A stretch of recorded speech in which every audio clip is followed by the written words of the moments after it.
MBA 2017-18 সেশনের প্রিয় শিক্ষার্থীবৃন্দ, আসসালামু আলাইকুম।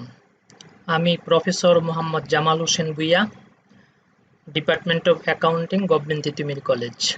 তোমরা কেমন আছো? আশা করি আল্লাহর অশেষ রহমতে তোমরা সকলেই ভালো আছো। তোমরা জানো যে আমাদের দেশে করোনা পরিস্থিতির তেমন কোনো উন্নতি দেখা যাচ্ছে না। শিক্ষা প্রতিষ্ঠান কবে নাগাদ খুলবে তাও আমরা বলতে পারছি না। এমত অবস্থায় অনলাইন ক্লাসের বিকল্প নেই। তাই আবারও তোমাদের মাঝে একাডেমিক সিলেবাস ভিত্তিক আলোচনা নিয়ে হাজির হয়েছি। আমরা গত ক্লাসে অ্যাকাউন্টিং ট্রিটমেন্ট অফ বাই প্রোডাক্টের নন কস্ট মেথডের একটি প্রবলেম নিয়ে আলোচনা করেছিলাম এবং আমরা সেই পদ্ধতিগুলো 6টা পদ্ধতি দেখিয়েছিলাম কিভাবে বাই প্রোডাক্টের অ্যাকাউন্টিং ট্রিটমেন্ট করতে হবে নন কস্ট মেথডে। আজকে আমরা কস্ট মেথড নিয়ে আলোচনা করব, অর্থাৎ accounting treatment of by product, accounting treatment of by product cost method, under cost method. cost method আমরা নেক্সট স্লাইডে যাই, দেখি cost method সম্পর্কে কি আলোচনা আছে। Again we are trying to know what is cost method for treatment of byproduct. যদিও আমরা আগের ক্লাসে cost method এ byproduct এর ট্রিটমেন্ট নিয়ে কিছু কথা বলেছিলাম, তারপরও আবার রিপিট করছি। If the costing department take decision to allocate the portion of joint cost among byproducts, this situation is called cost method. অর্থাৎ যদি কস্টিং ডিপার্টমেন্ট এই সিদ্ধান্ত নেয় যে জয়েন্ট কস্টের একটা পোর্শন বাই প্রোডাক্টের উপরে অ্যালোকেট করে দিব, তাহলে এই পদ্ধতিকে আমরা, এই অবস্থাকে আমরা বলে থাকি cost method. When it is seen that the features of byproducts are almost similar to features of joint product, then costing department want to allocate portion of joint cost among byproducts. অর্থাৎ যদি দেখা যায় যে বাইপ্রোডাক্টগুলোর বৈশিষ্ট্য almost joint প্রোডাক্টের বৈশিষ্ট্যের মতো, তাহলেই কস্টিং ডিপার্টমেন্ট জয়েন্ট কস্টের অংশ বাই প্রোডাক্টের উপরে অ্যালোকেশন দেওয়ার সিদ্ধান্ত গ্রহণ করে বা অ্যালোকেশন দিতে চায়। তাহলে এটি খুবই ইম্পর্টেন্ট। তাহলে কস্ট মেথড মানে হচ্ছে জয়েন্ট কস্টের একটা অংশ আমরা বাই প্রোডাক্টকে ভাগ করে দিব, তারপর আমরা পরবর্তী কার্যক্রম করব। তাহলে জয়েন্ট কস্ট অ্যালোকেশন হবে বাই প্রোডাক্টের মধ্যে, এটাই হচ্ছে কস্ট মেথড। পরবর্তী স্লাইডে যাই। We get two usable methods in practical field to allocate portion of joint cost among byproducts. অর্থাৎ আমরা বাস্তবে যারা এগুলো নিয়ে কাজ করে সেখানে আমরা দেখতে চাই যে দুটো ব্যবহৃত পদ্ধতি আছে কস্ট মেথডে জয়েন্ট প্রোডাক্ট বাই প্রোডাক্টের অ্যাকাউন্টিং ট্রিটমেন্টের ক্ষেত্রে দুটো ইউজেবল মেথড দেখা যায়। Number 1, byproducts considered as joint products and then allocate joint cost among all products by any joint cost allocation method using in case of joint product. অর্থাৎ আমরা বলতে চাচ্ছি বাই প্রোডাক্টকে জয়েন্ট প্রোডাক্ট হিসেবে বিবেচনা করা এবং দেন জয়েন্ট কস্টকে সকল প্রোডাক্টের মধ্যে, অর্থাৎ জয়েন্ট প্রোডাক্ট এবং বাই প্রোডাক্ট উভয় প্রোডাক্টের মধ্যে ভাগ করে দেওয়া জয়েন্ট কস্ট অ্যালোকেশনের যে কোনো সুইটেবল মেথডের মাধ্যমে। এটা হচ্ছে একটা ওয়ে। অর্থাৎ বাই প্রোডাক্টকে জয়েন্ট প্রোডাক্টের মতো বিবেচনা করে সকল প্রোডাক্টের মধ্যে জয়েন্ট কস্ট অ্যালোকেশন করে দেওয়া যে কোনো একটি সুইটেবল মেথডে। যে মেথডগুলি আমরা আগে শিখেছি যে জয়েন্ট কস্ট অ্যালোকেশনের কী কী মেথড আছে জয়েন্ট প্রোডাক্টের মধ্যে, সেই যে কোনো একটি মেথড আমরা অ্যাপ্লাই করতে পারি। 2 number situation, reverse cost method. এটাকে আমরা বলে থাকি বিপরীত ব্যয় পদ্ধতি। In this method profits and all other expenses are deducted from the sales value of byproducts and the rest is treated as portion of joint cost of byproduct। অর্থাৎ এই পদ্ধতিতে বাই প্রোডাক্টের সেলস ভ্যালু থেকে profits এবং অন্যান্য খরচসমূহ further processing cost সহ যদি আমরা বাদ দেই, তাহলে যে অবশিষ্ট অংশ থাকবে তাকে আমরা বাই প্রোডাক্টের জয়েন্ট কস্টের অংশ হিসেবে বিবেচনা করে থাকি। তাহলে এটি একটি পদ্ধতি যে বাই প্রোডাক্টের সেলস ভ্যালু থেকে প্রফিট এবং অন্যান্য খরচ ফার্দার প্রসেসিং কস্ট সহ বাদ দিয়ে যে অংশটি পাওয়া যাবে সেই অংশটিই হবে বাই প্রোডাক্টের জয়েন্ট কস্টের অংশ। After deduction this portion of cost from total joint cost থেকে এই পোর্শনটা বাদ দিলে অর্থাৎ বাই প্রোডাক্ট যতটুকু জয়েন্ট কস্টের অংশ পেল রিভার্স কস্ট মেথডে সেটুকু যদি আমরা টোটাল জয়েন্ট কস্ট থেকে বাদ দেই তাহলে বাকিটা জয়েন্ট প্রোডাক্টের মধ্যে বণ্টিত হবে। এটা হচ্ছে আরেকটা পদ্ধতি। দুটো সিচুয়েশন আমরা দেখলাম। এক নাম্বার সিচুয়েশন বাই প্রোডাক্টকে জয়েন্ট প্রোডাক্টের মতো বিবেচনা করে সকল প্রোডাক্টের মধ্যে জয়েন্ট কস্ট অ্যালোকেশন করে দেওয়া, আর আরেকটা হচ্ছে বাই প্রোডাক্টের সেলস ভ্যালু থেকে আদার খরচ এবং ফার্দার প্রসেসিং কস্ট বাদ দিয়ে যে অংশ পাওয়া যাবে সেটাকেই জয়েন্ট কস্টের অংশ হিসাবে বিবেচনা করা ফর বাই প্রোডাক্টের জন্য। এটা হলো দ্বিতীয় সিচুয়েশন। আমরা নেক্সট স্লাইডে যাই। আমরা এবার একটি এক্সাম্পলে আসছি। Cost method by product consider joint product, অর্থাৎ কোন মেথডে আসছি আমরা, যে বাই প্রোডাক্টকে জয়েন্ট প্রোডাক্টের মতো বিবেচনা করে সকল প্রোডাক্টের মধ্যে জয়েন্ট কস্ট অ্যালোকেশন করে দিয়ে আমাদের কাঙ্ক্ষিত প্রশ্নের উত্তর দেওয়া। তাহলে এই প্রবলেমটি আমরা মনোযোগ দিয়ে পড়ি এবং বুঝার চেষ্টা করি, তারপরে এটা কিভাবে আমাদের রিকোয়ারমেন্ট কি চাইছে আমরা সেটা সমাধান করার চেষ্টা করব। প্রবলেমটা আমরা খেয়াল করি। A company produces two main products A and B and two byproducts C and D। তাহলে দুটো মেন প্রোডাক্ট আর দুটো বাই প্রোডাক্ট, অর্থাৎ দুটো জয়েন্ট প্রোডাক্ট আর দুটো বাই প্রোডাক্ট। এই হচ্ছে products A, B and C require further processing. A, B, C তিনটা প্রোডাক্টের ফার্দার প্রসেসিং এর প্রয়োজন হয়। The market price of products are as A টাকা 75, B টাকা 48, C টাকা 9 and D টাকা 6। তার মানে চারটি প্রোডাক্টেরই সেলিং প্রাইস আছে। যদিও জয়েন্ট প্রোডাক্টের সেলিং প্রাইস বেশি এবং বাই প্রোডাক্টের সেলিং প্রাইস কম, তারপরেও অনেকগুলো বৈশিষ্ট্য জয়েন্ট প্রোডাক্টের মতো দেখা যাবে। প্রফিটস আর 30%, 25%, 20% and 15% রেসপেক্টিভলি অন সেলস। প্রত্যেকটি প্রোডাক্টের সেলস ভ্যালুর উপরে প্রফিট পার্সেন্টেজ এর ক্ষেত্রে 30%, বি এর ক্ষেত্রে 25%, সি এর ক্ষেত্রে 20% and ডি এর ক্ষেত্রে 15%। During a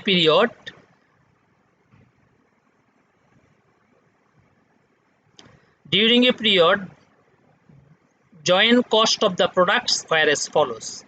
জয়েন্ট কস্টের মধ্যে ম্যাটেরিয়াল কস্ট 2,08,000 টাকা, লেবার কস্ট 67,500 টাকা and ওভারহেড কস্ট টাকা 31,300। এটা হচ্ছে joint cost. Cost of further processing during the same period আর ফার্দার প্রসেসিং কস্ট আমরা আগেই অঙ্কে বলেছি যে তিনটা প্রোডাক্ট ফার্দার প্রসেসিং হয়। তাহলে ফার্দার প্রসেসিং কস্টটা কি আছে আমরা নেক্সট স্লাইডে যাই। এ বি সি তিনটা কলাম করে দেওয়া হয়েছে। ম্যাটেরিয়ালস এর জন্য লাগে না, বি এর জন্য 3,500, সি এর জন্য লাগে না। Labour A 47,600, B 32,400 and C 2,100। Overhead A 15,200, B 19,300, B 9,300, C only 900। 5,000 units of A, 4,000 units of B and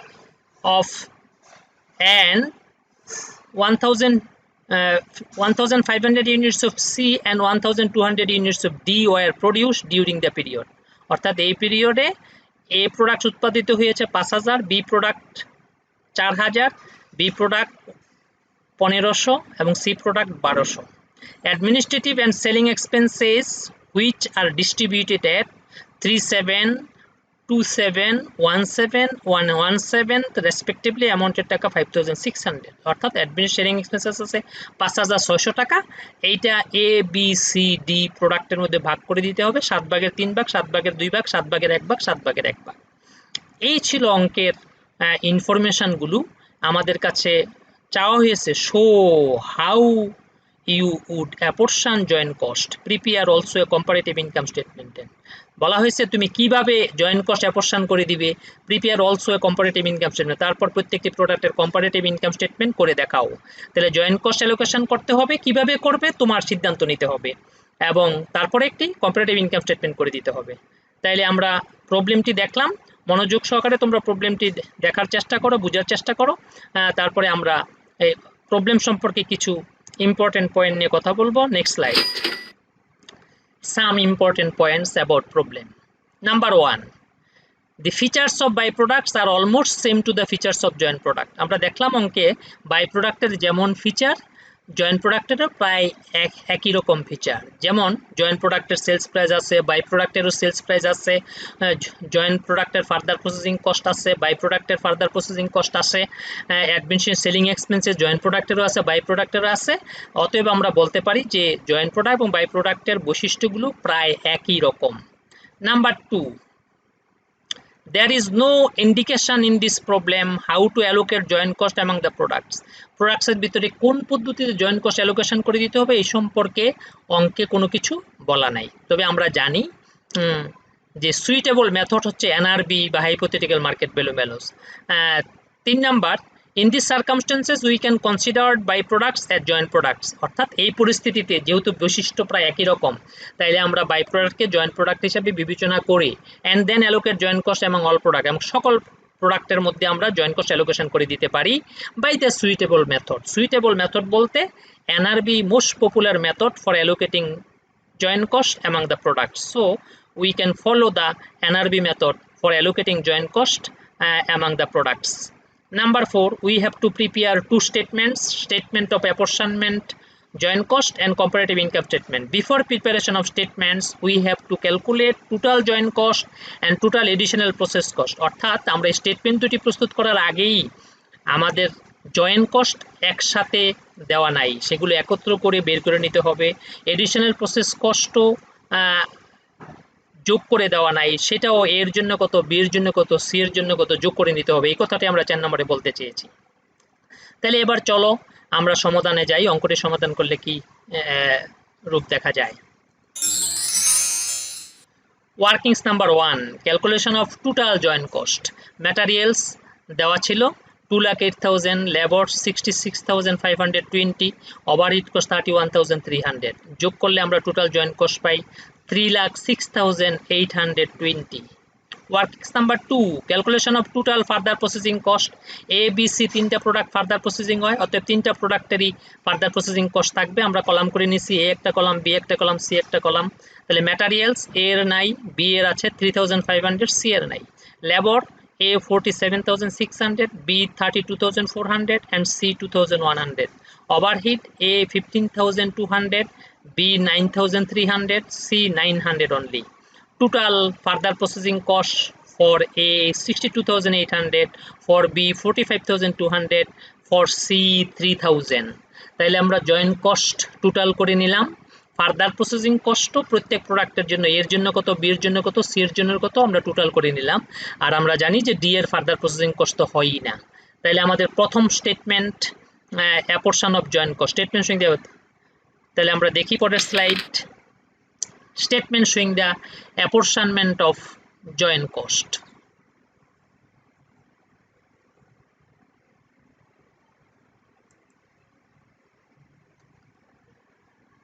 NRB method আমরা আগেই বলেছি যে সুইটেবল মেথডে অ্যালোকেশন করে দিব, তাহলে এনআরবি মেথড আমরা ফলো করব এবং আমরা বাই প্রোডাক্টকে জয়েন্ট প্রোডাক্ট হিসেবে বিবেচনা করব এবং সকল প্রোডাক্টের মধ্যে জয়েন্ট কস্ট অ্যালোকেশন করে দিব। সুইটেবল মেথড, সুইটেবল মেথড বলতে আমরা চুজ করেছি এনআরবি মেথড, এটি সবচেয়ে পপুলার মেথড। তাহলে আমরা দেখি স্টেটমেন্টটা জয়েন্ট কস্ট অ্যাপোর্শনমেন্ট কিভাবে হলো। আমরা কলাম করেছি পার্টিকুলারস, এ এর জন্য একটি কলাম, বি এর জন্য একটি কলাম, সি এর জন্য একটি কলাম, ডি এর জন্য একটা কলাম এবং টোটালের জন্য আরেকটি কলাম। তাহলে প্রথমেই সেলস ভ্যালু ব্র্যাকেট লিখছি ইউনিটস ইন্টু সেলিং প্রাইস, যার যার ইউনিট দিয়ে তার তার সেলিং প্রাইসকে গুণ করলে আমরা সেলস ভ্যালু পেয়ে যাব। আমরা এ পাইছি 3,75,000, B 1,92,000, C 13,500, D 7,200, total 5,87,700। Less profit NRB মেথডের বৈশিষ্ট্যই হচ্ছে প্রোডাক্টের সেলস ভ্যালু থেকে প্রফিট বাদ যাবে, আদার এক্সপেন্সেস বাদ যাবে, ফার্দার প্রসেসিং কস্ট বাদ যাবে, তাইলে আমরা পেয়ে যাব basis of allocation of joint cost অথবা শেয়ার অফ জয়েন্ট কস্ট পেয়ে যাব। লেস প্রফিট দেওয়া আছে 30%, 25%, 20%, 15%, তাহলে সেলস ভ্যালুর 30% ধরলে 1,12,500, বি এর জন্য 48,000, সি এর জন্য 2,700, ডি এর জন্য 1,080, টোটাল 1,64,200। প্রফিট বাদ দিলে আমরা পেয়ে যাই কস্ট অফ সেলস। এবার less administration selling expenses 2,400 for product A, 1,600 for product B, 800 for product C, 800 for product D, total administrative selling expenses ছিল 5,600। if 5,600 টাকা চারটি প্রোডাক্টের মধ্যে অ্যালোকেট করে দেওয়ার জন্য অঙ্কের রেশিও দেওয়া ছিল 7/3, 7/2, 7/1, 7/1, এইভাবে আমরা ভাগ করে দিয়েছি। এটা বাদ দিলে আমরা পেয়ে যাই কস্ট অফ প্রোডাকশন। এবার আমরা ফার্দার প্রসেসিং কস্ট বাদ দিব। ফার্দার প্রসেসিং কস্ট আমরা টোটাল করে রেখেছি ওয়ার্কিংস নাম্বার 2 তে। For A 62,800, for B 45,200, for C 3,000, D there is no further processing cost, total 1,11,000। আমরা ফার্দার প্রসেসিং কস্ট বাদ দিলে আমরা পেয়ে যাই এর জন্য 1,97,300, বি এর জন্য 97,200, সি এর জন্য 7,000, ডি এর জন্য 5,320, টোটাল জয়েন্ট কস্ট 3,06,820। আমরা দেখলাম অটোমেটিক্যালি এটা বন্টন হয়ে গেছে। এবার আর বেসিস ফর অ্যালোকেশন বলতে হবে না, আমরা বলেছি জয়েন্ট কস্ট অ্যালোকেটেড অটোমেটিক্যালি, কারণ প্রফিট পার্সেন্টেজ আমাদেরকে নিশ্চিতভাবে বলে দিয়েছিল, সেই কারণে এটি অলরেডি বন্টন হয়ে গেছে। তাহলে এ জয়েন্ট কস্টের অংশ পেল 1,97,300, বি পেল 97,200, সি পেল 7,000, ডি পেল 5,320, টোটাল জয়েন্ট কস্ট ছিল 3,06,820। তাহলে আমাদের প্রথম requirement statement showing the apportion of joint cost by NRV method আমরা করে ফেললাম। এবার আমাদের second statement comparative income statement. আমরা পরবর্তী স্লাইডে যাই। কম্পারেটিভ ইনকাম স্টেটমেন্ট, এখানে আমরা কলাম করেছি details for product A, for product B, for product C, for product D, total, কেমন এই কলামগুলো করেছি আমরা কম্পারেটিভ ইনকাম স্টেটমেন্টের জন্য। সেলস রেভিনিউ আগের মতো বসাই দিচ্ছি। সেলস রেভিনিউকে আমরা এক্স দ্বারা চিহ্নিত করেছি। 3,75,000, 1,92,000, 13,500, 7,200, 5,87,700 টোটাল। আগের সেলস ভ্যালু, এখানে কোনো পরিবর্তন নাই। এইবার কস্ট যোগ করব। জয়েন্ট কস্ট আমরা আগের স্টেটমেন্টে পেয়ে গেছি, প্রত্যেকটা বসাই দিচ্ছি কলামে। এডিশনাল কস্ট এটাও আমরা যোগ করে রেখেছি প্রত্যেকের জন্য। জয়েন্ট কস্ট এডিশনাল কস্ট বাদ যোগ করলে আমরা পেয়ে যাব কস্ট অফ গুডস সোল্ড, এটাকে ওয়াই দ্বারা চিহ্নিত করেছি। 2,60,100, 1,42,400, 10,000 for product C, 5,320 for product D, total 4,17,820। তাহলে সেলস রেভিনিউকে এক্স দ্বারা চিহ্নিত করেছি। Cost of goods sold, since there is no ending inventory, so joint cost and additional cost combinedly is called cost of goods sold।